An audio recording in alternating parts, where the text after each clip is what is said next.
l'abeille elle souffre à la campagne pour des raisons qu'on n'arrive pas encore à maîtriser complètement, qu'on maîtrisera peut-être jamais, puis surtout qui sont multifactoriels, c'est-à-dire que les facteurs les uns conjugués avec les autres font que chacun d'entre eux prend beaucoup plus d'importance. Donc la moindre maladie maintenant qu'elle attrape, c'est beaucoup plus néfaste pour la colonie en fait. Donc il faut essayer de les préserver et pour ça la ville pour le moment est un refuge. Donc on peut essayer d'améliorer leurs conditions de vie en ville.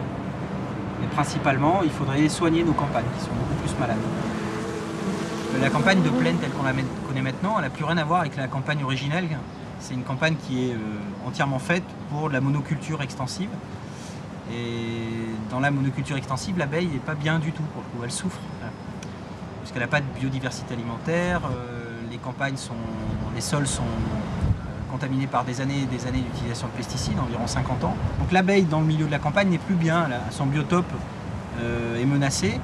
Donc du coup elle se trouve beaucoup mieux en moyenne montagne par exemple, où il y a encore la biodiversité alimentaire, où elle se trouve bien en ville paradoxalement. Aussi parce que il fait moins froid la nuit, il fait moins froid l'hiver, elle peut être plus protégée. Il y a beaucoup plus d'essence de fleurs et d'arbres en ville qu'à certains endroits à la campagne. Il y a surtout une utilisation nettement moindre de pesticides.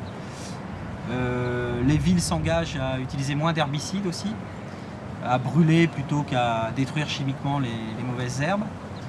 Et puis elles ont des sources d'eau potable à plein d'endroits, en l'occurrence ici le jardin de Coq qui n'est vraiment pas loin. Là où elles vivent bien, c'est qu'il y a de la biodiversité, donc quand elles souffrent, c'est qu'il y a un problème lié à la biodiversité notamment.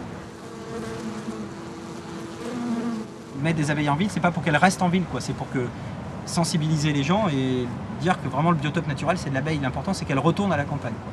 Mais tout de suite elle est menacée à la campagne, elle souffre à la campagne. On estime que 80% des espèces de fruits et légumes qu'on mange régulièrement sont pollinisées par les abeilles. Si on enlève les abeilles, tout ce qui est lié à la pollinisation ne s'effectuera plus. On ne verra plus fleurir, donc il n'y aura plus de fruits, plus de graines. Donc il faudra tout planter, tout faire pousser sous serre en pollinisant artificiellement, manuellement. Donc il y aura un énorme manque à gagner économique à ce que les abeilles ne pollinisent plus naturellement ces fruits et ces légumes-là. Moi je regarderai ça des heures durant. Non, puis c'est la vie d'une colonie animale, c'est quelque chose de mystérieux, d'ultra organisé. Il y a des choses qu'on ne comprend pas, des choses qu'on comprend, des choses qui paraissent naturelles, des choses qui sont vraiment seulement comprises par l'abeille. J'habite en ville.